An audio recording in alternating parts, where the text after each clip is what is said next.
Hello दोस्तों, कैसे हैं आप सभी लोग। आशा करते हैं बढ़िया होंगे।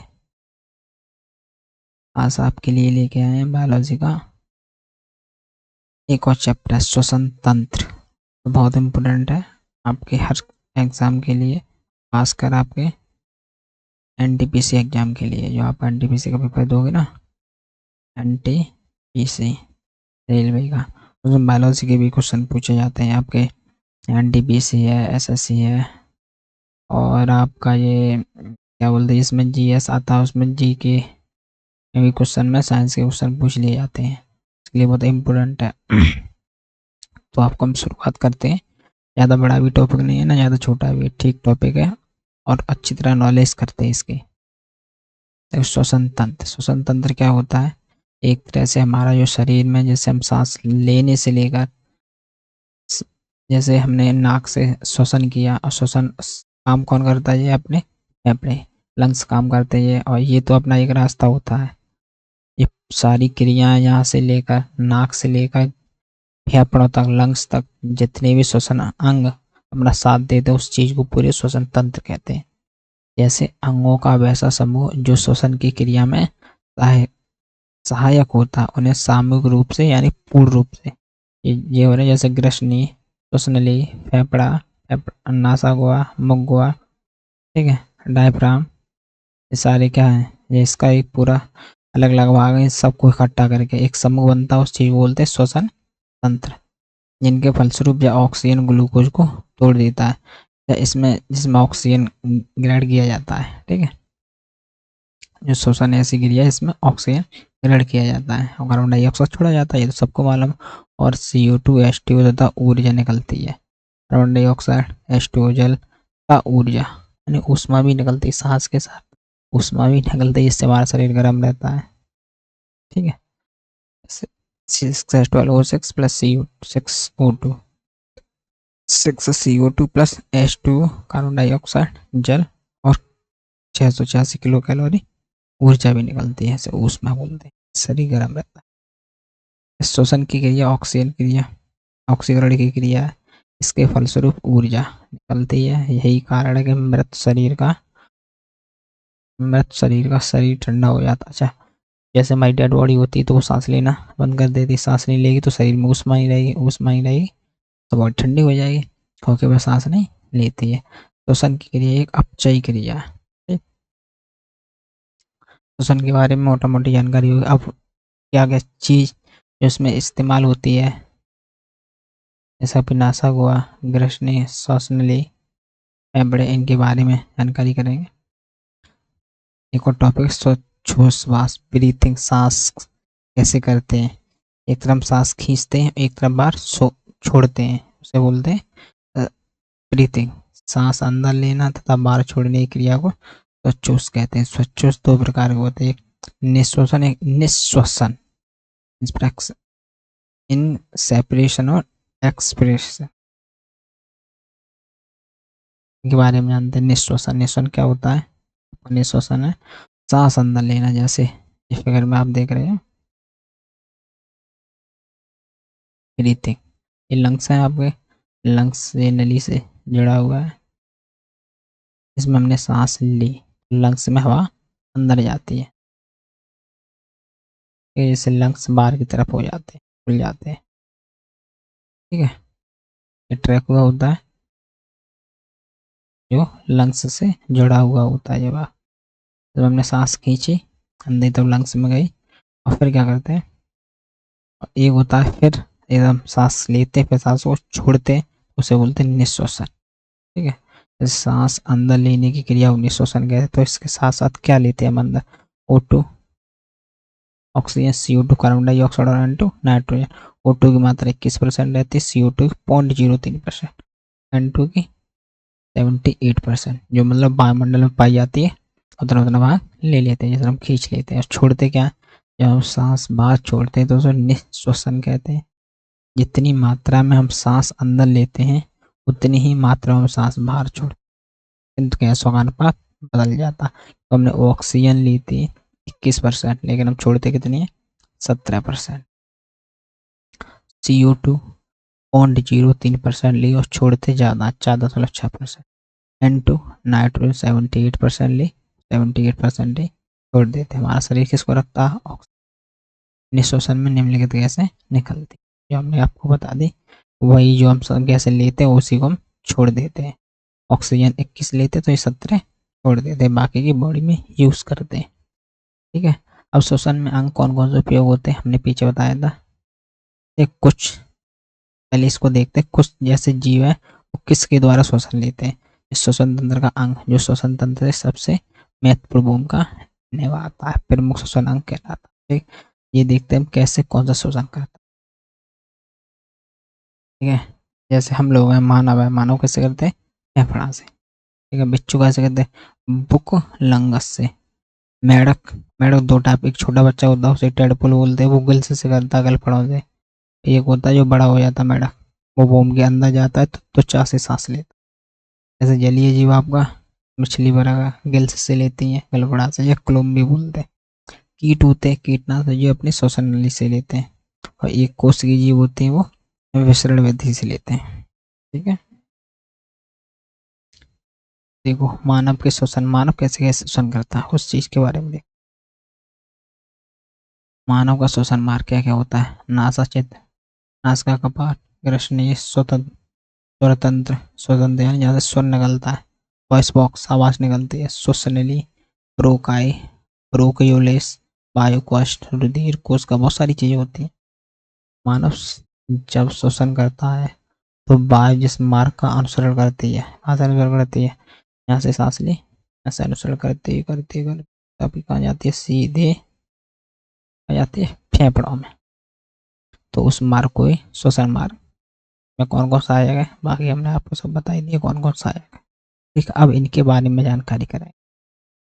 जो जो चीज सहायक है, जैसे अपनी नाक हुआ, ये नाक के आगे वाले भाग जो दो छिद्र होते हैं, इसके बारे में हम आगे चल के जानकारी कराएंगे पूरी। ठीक है, जैसे आपका डायफ्राम ले लिया, देखो डायफ्राम कौन सा होता है? जे, जिस पर आपके फेफड़े नीचे वाला भाग जे, डायफ्राम, जैसे इस चित्र में दिखाते हैं, ये क्या देखो डायफ्राम। ठीक है, ये है वक्षुगा। वक्षुगा क्या होता है? जिसमें आपके लंग्स है, जिसमें लंग्स स्थिर होते हैं, इस चीज को बोलते हैं वक्षुगा। वक्षुगा के नीचे होता उदरगा, उदरगा होता है नीचे वाला भाग, ये ऊपर पाया जाता है, ये डायफ्राम होता है। ठीक है, ये संयोजी ऊतक का बना होता है। निःश्वसन में यह 75% योगदान करता है। निःश्वसन क्या होता है? निःश्वसन होता है जो हम ऑक्सीजन जो हम वायु लेते हैं उसको छोड़ना, तो बोलते हैं निःश्वसन। निःश्वसन यानी कि जब इनों में, जब लंग्स में वायु आ जाती है और जब जो वायु छोड़ता बाहर की तरफ, तो ये इसमें सहायक होता है 75%, जिसके द्वारा वायु बाहर निकलती है। ठीक, गर्भवती महिलाओं में निःश्वसन में डायफ्राम महत्वपूर्ण भूमिका नहीं निभाता है। ठीक, डायफ्राम टूट जाने पर व्यक्ति मृत निश्चित है। जब डायफ्राम टूट जाएगा तो हम ऑक्सीजन, जैसे हम वायु अंदर लेंगे तो हमारी वायु बाहर निकल ही नहीं पाएगी, मतलब श्वसन क्रिया नहीं कर पाए, तो आदमी का मरना तो वैसे भी निश्चित है। ठीक है, अब जैसे आपके नासा, नासा छिद्र है, जो आपके नाक के आगे वाला भाग होता है उसमें दो छिद्र होते हैं। नाक का जो अगला भाग होता है, दिमाग से वायु अंदर जाती है। ठीक, इसमें बाल पाए जाते हैं। बाल क्यों पाए जाते हैं? क्योंकि हम धूल कण को रोक लेते हैं। ठीक है, नाक का कपाट, नाक की जो वायु लेता है उसके अंदर का जो भाग पाया जाता है, जैसे नाक निकालते हैं, चिपचिपा जो होता है, जो गंदगी इकट्ठी हो जाती है, वो चीज होती है। ये नाक का पिछला भाग है, इसमें चिपचिपा म्यूकस पाया जाता है। नासिका कपाट के पास ओल्फैक्टरी लोब पाया जाता है, जो हमें सुगंध का एहसास कराता है। ठीक, नाक जो आप लोग हैं, आप जान ही सकते हो, जैसे जैसे ये होता है, इसके अंदर एक पदार्थ पाया जाता है। इसमें पहले पहले बाल होते हैं। बाल का काम क्या है? जो धूल मिट्टी कलाते हैं उसको यहीं रोक लेना। बाकी का कौन करता है? ये म्यूकस होता है, म्यूकस चिपचिपा बाकी की जो अपनी गंदगी को, जैसे नाक के बाल से कुछ गंदगी अंदर जाती है तो बाकी का म्यूकस होता है, ये अपने आप को गंदगी में चिपका लेता है। लोग साफ करते रहते हैं नाक को, उसी चीज को साफ करते हैं जो गंदगी जाती है बाकी के बच्चे हुई। ठीक है, ग्रसनी। ठीक, ग्रसनी आपकी देखो, ग्रसनी के बारे में एक बार फिर देखते हैं। पर को ऊपर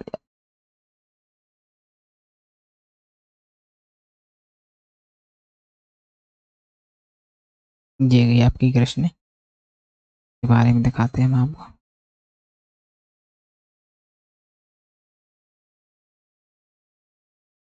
आप फिगर में देख सकते हैं ग्रसनी, ग्रसनी ये गई। इसमें दो नाक के छिद्र से लेकर क्या है, नासाफिरेंस और मुख नली, मुख ग्रसनी ये होता है, इस चीज को बोलते हैं ग्रसनी।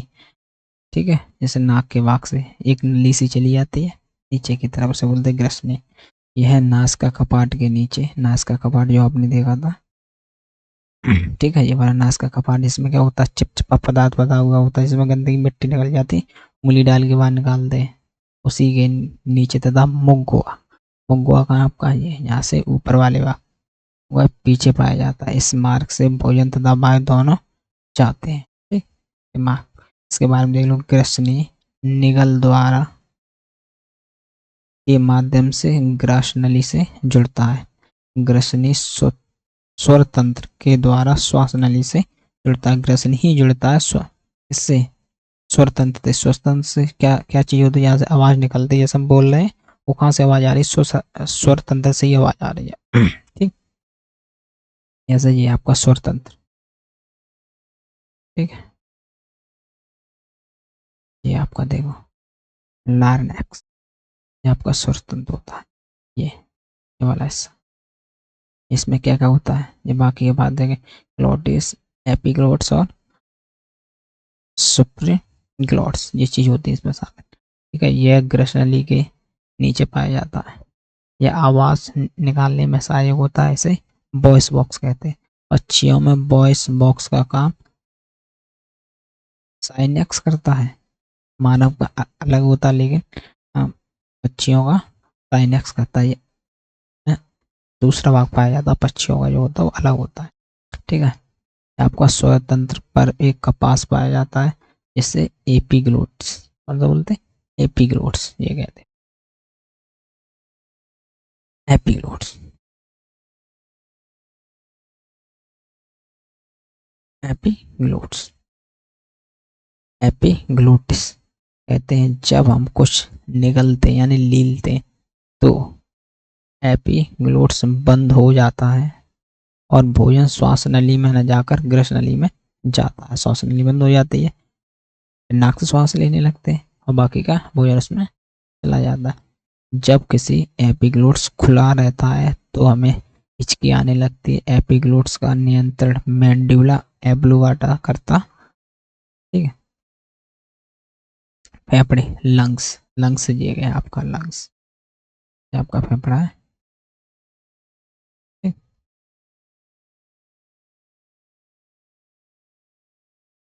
ये लंग्स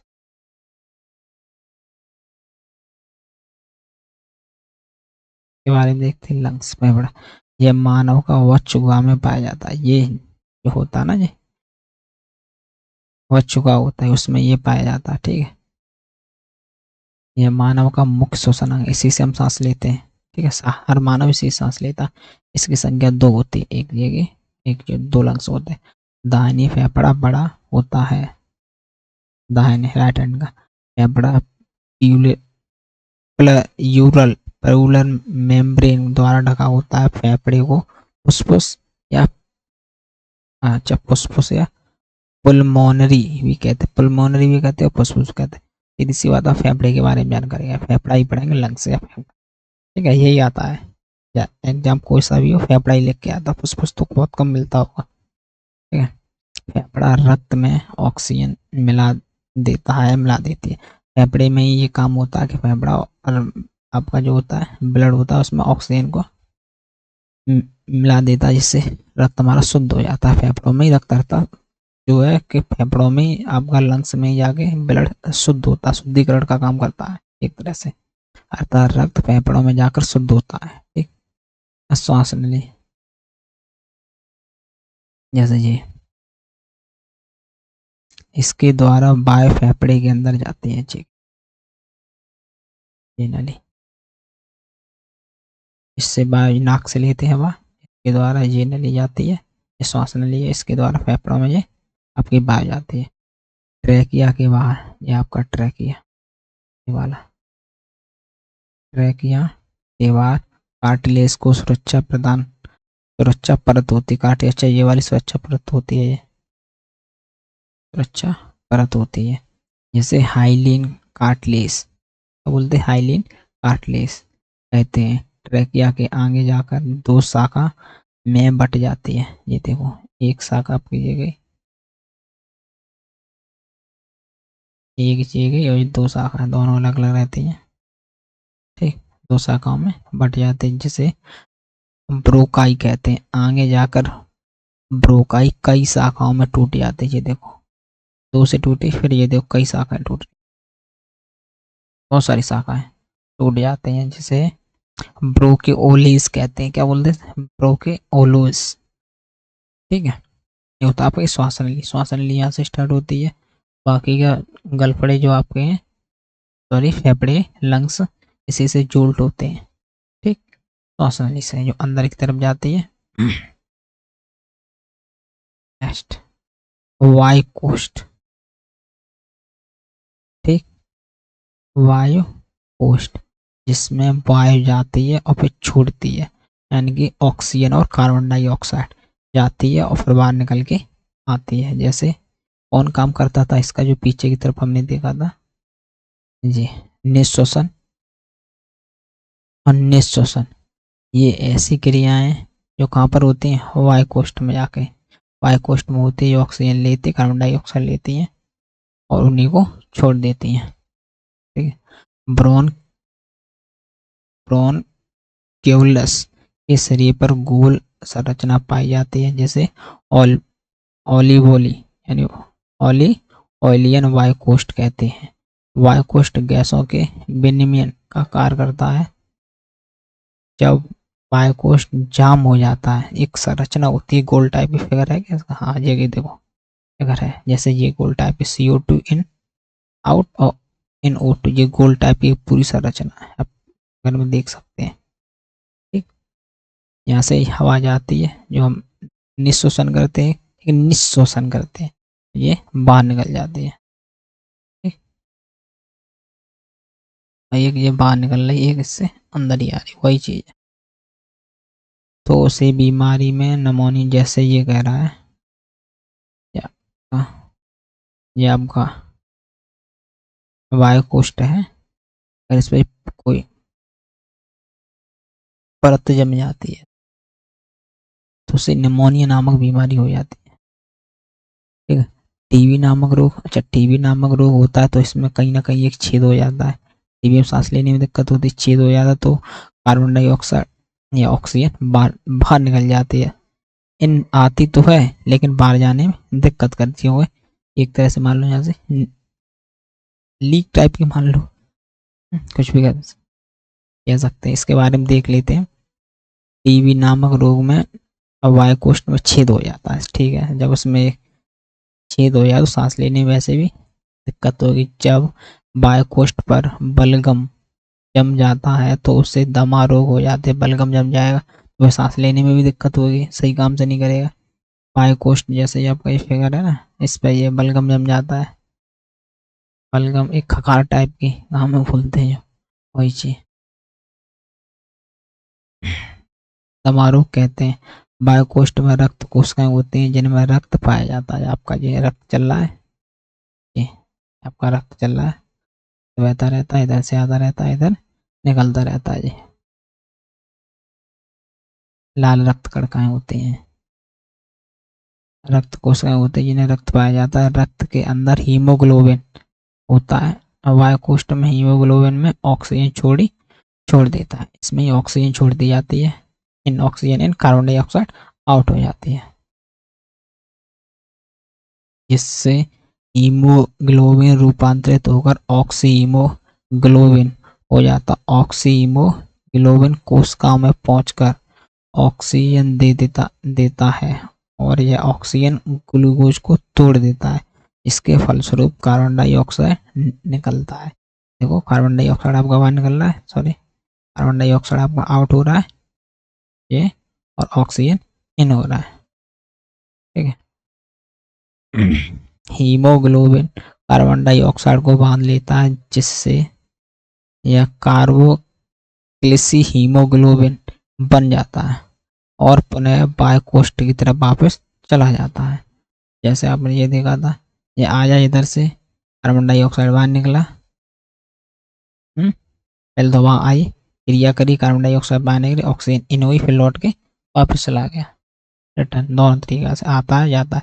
जब हम सांस छोड़ते हैं, निःश्वास करते हैं, तो वायुकोष्ठ में पहुंचकर CO2 बाहर निकल जाता है। यह प्रक्रिया निरंतर चलती रहती है, जिसे श्वसन कहते हैं। जैसे हम सांस ले रहे हैं, कार्बन डाइऑक्साइड सांस ली, गैस आई, उसमें एक तो रक्त चल रहा है आपका, लाल रुधिर कणिकाएं बह रही है, इधर से ब्लड आ रहा है, इधर से निकल रहा है। ठीक है। आई कार्बन डाइऑक्साइड आउट होता, ऑक्सीजन इन होती है। अगर इसमें छेद हो जाता है तो टीबी नामक रोग हो जाता है, और बाकी का ये आपका CO2 इन हो जाता है, बाकी गैस यहाँ से निकल जाती है, बाहर निकल जाती है। ठीक। जैसे टीबी टाइडल वॉल्यूम, या एक बार हमें जितनी सांस लेते हैं या जितनी सांस छोड़ते हैं उसे हम टाइडल वॉल्यूम कहते हैं या टीबी कहते हैं। या एक बार में टाइडल वॉल्यूम 500 ml होता है, अतः 1 मिनट में टी 500 इंटू 16 8,000 ml। ठीक है। और टोटल लंग्स कैपेसिटी TLC, इसके बारे में देख लो, एक बार में ली गई अधिकतम वायु यानी सांस, जो एक बार हम सांस लेते हैं तो टोटल लंग्स कैपेसिटी या TLC कहते हैं। TLC लगभग 6,000 ml या 6 लीटर होती है। ठीक है। टोटल वॉल्यूम TLC की मात्रा 8% होती है।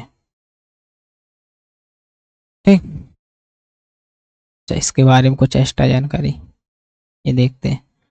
जब कभी सांस लेने में हमें किसी बीमारी के कारण परेशानी होती तो उसे वेंटिलेटर मशीन द्वारा, कृत्रिम होती है एक तरह से, जो आपका हॉस्पिटल में ICU होता है, उसमें एक सीट रहती है, वेंट, उस पर सारी मशीनें सेट होती हैं, उसी में एक ऑक्सीजन का सिलेंडर अलग से लगा होता है। बीमारी हो रही तो सांस लेने में दिक्कत होगी तो हमें बाहर से ऑक्सीजन दे दी जाती है, तो ऑक्सीजन के साथ हम क्या देते हैं उसके बारे में जानकारी। वेंटिलेटर मशीन द्वारा कृत्रिम सांस दिया जाता, कृत्रिम सांस जो बाहर से दी जाए मशीन के द्वारा, इसमें ऑक्सीजन के साथ हीलियम मिला दिया जाता है, क्योंकि ऑक्सीजन भारी होती है, लेने में दिक्कत होगी, क्योंकि ऑक्सीजन बहुत भारी होती है। और वेंटिलेटर का प्रयोग ICU में किया जाता है। अधिक गहराई पर जाने पर गोताखोर, ये क्वेश्चन आता है पेपर में, गोताखोर अपने सिलेंडर में ऑक्सीजन के साथ हीलियम ले जाता है। अब पानी में कम गहराई तक जाने वाले गोताखोर अपने सिलेंडर में ऑक्सीजन के साथ नाइट्रोजन ले जाता है। नाइट्रोजन तो हम वैसे भी सांस के साथ लेते 78%।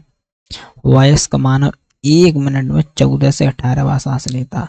छोटा बच्चा 1 मिनट में 14 से लगभग 30 बार सांस लेता है, ये जल्दी जल्दी लेता है।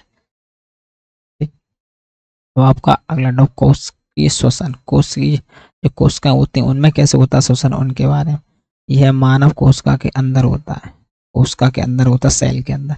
यह एक जटिल प्रक्रिया है जिसके द्वारा पाचन के फलस्वरूप बना ग्लूकोज कोशिका के अंदर टूट जाता और हमें ऊर्जा प्राप्त होती है। ये भी 2 टाइप से होती है कोशिका द्रव्य, एक माइटोकॉन्ड्रिया, पावर हाउस माइटोकॉन्ड्रिया। ठीक, ये इंपॉर्टेंट है, बारे में देखते हैं। कोशिका द्रव्य, कोशिका द्रव्य में श्वसन कैसे होती है? यह कोशिका द्रव्य में होता है या ऑक्सीजन की अनुपस्थिति में होता है, ऑक्सीजन नहीं होगी तब ये क्रिया करता है, अतः इसे अनावश्यक श्वसन कहते हैं। ठीक, बीजों का अंकुरण जीवाणु तथा ईस्ट में अनॉक्सिक श्वसन होता है। कोशिकीय द्रव्य में अनॉक्सिक श्वसन के फलस्वरूप 4 ATP का निर्माण होता है, इसमें से 2 ATP ग्लूकोज को तोड़ने में खर्च हो जाते हैं और बाकी शेष बचे 2 ATP बच जाते हैं। अतः ग्लाइकोलाइसिस के दौरान 2 ATP का लाभ होता है, बाकी के 2 शेष बचते हैं उनका लाभ होता है। ग्लाइकोसिस के बाद क्रेब्स चक्र प्रारंभ होता है। ग्लाइकोसिस तथा क्रेब चक्र के बीच की कड़ी एसिटाइल सी को कहते हैं। अब माइटोकॉन्ड्रिया देखते हैं आप। माइटोकॉन्ड्रिया ये माइटोकॉन्ड्रिया का पारी जो आपका माइटोकॉन्ड्रिया वगैरह इसमें सब कुछ उधर आए सोमकण मैट्रिक्स क्रिस्टी बारी जिले एटीपी और यानी एटीपी के रूप में तो वैसे ही ऊर्जा लेती है, इसे पावर हाउस कहते हैं। माइटोकॉन्ड्रियम शोषण देखते हैं। यह माइटोकॉन्ड्रियम होता है, इसे ऑक्सीशोषण कहते हैं क्योंकि यह ऑक्सीजन की उपस्थिति में होता है। जब ये ऑक्सीजन होगा तभी क्रिया करेगी, वैसे क्रिया नहीं करेगी। माइटोकॉन्ड्रिया में होने वाले चक्र को क्रेब्स चक्र कहते हैं क्योंकि इसकी खोज क्रेब्स नामक साइंटिस्ट ने की थी। कोशिका द्रव में हुए ग्लाइकोसिस के फलस्वरूप बने दो पायरुविक अम्ल को माइटोकॉन्ड्रियम पूर्ण अपघटन टूटना होता, अपघटन यानी टूटना होता। एक पायरुविक अम्ल में 18 एटीपी बनते हैं, अतः माइटोकॉन्ड्रिया में पहुंचते दो पायरुविक अम्ल के अपघटन टूटे जाते हैं, बाकी के 36 एटीपी बनते हैं। ग्लाइकोलाइसिस के दौरान हमें 2 एटीपी का लाभ होता है और कुल एटीपी की संख्या 39 होती है। 36 क्रेब्स चक्र में 2 ग्लाइकोलाइसिस में, बाकी टोटल बनेगा 38 एटीपी। आपके 38 एटीपी मिलकर एक ग्लूकोज का निर्माण करते हैं, में ऊर्जा मिलती है, जिससे हमें ऊर्जा प्राप्त होगी। इसलिए सबसे ज्यादा अब 38 एटीपी की ऊर्जा मिलेगी तो इसे वैसे ही पावर हाउस आएंगे। क्रेब्स चक्र के दोनों CO2 निकलता है, ठीक। तो शनि पदार्थ दे, अब इसके बारे में थोड़ी सी जानकारी। वैसे पदार्थ जिनका कोशिकीय श्वसन के दौरान टूटना होता और हमें ऊर्जा की प्राप्ति होती है उसे श्वसनीय पदार्थ कहते हैं। जैसे कार्बोहाइड्रेट सबसे ज्यादा, उससे कम वसा, उससे कम प्रोटीन। आंतरिक श्वसन जो शरीर के अंदर करते, कोशिकीय श्वसन के फलस्वरूप हम सांस नहीं लेते बल्कि ऊर्जा का निर्माण करते हैं। फेफड़ों में होने वाले श्वसन को वायु श्वसन, जबकि कोशिका में होने वाले श्वसन को आंतरिक श्वसन कहते हैं। फेफड़ों में होती है तो वायु श्वसन क्या, क्योंकि हम नाक से सांस लेते हैं, आवाज छोड़ते। कोशिकाओं का ये सारी अंदर क्रिया होती है माइटोकॉन्ड्रिया, ठीक है। आपको मोटा मोटी इतनी जानकारी हो गई जो पेपर में आते हैं क्वेश्चन, ठीक है। ज्यादा लॉन्ग करने का कोई मतलब नहीं है, ठीक। सेशन कैसा लगा, पेपर में मिलने वाले क्वेश्चन के बारे में जानकारी है तो जरूर हमें कमेंट करके जरूर बताएं। सेशन को लाइक शेयर सब्सक्राइब जरूर करें, ठीक है। Thank you.